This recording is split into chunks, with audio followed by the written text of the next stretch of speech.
Sa gutom nila, wala pang isda, kumakain na sila. Alam mo, Ter, meron din nakalista ako magkano. Saan? Nakalista euthanasia. Euthanasia?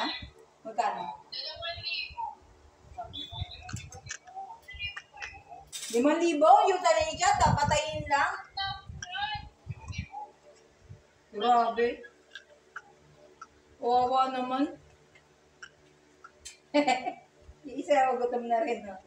Ang huling kain nila bukas, 6. Nainis ako dun kila, no? Kaya tinoyo na naman ako. Pinagtatanggol ko ni Andrew.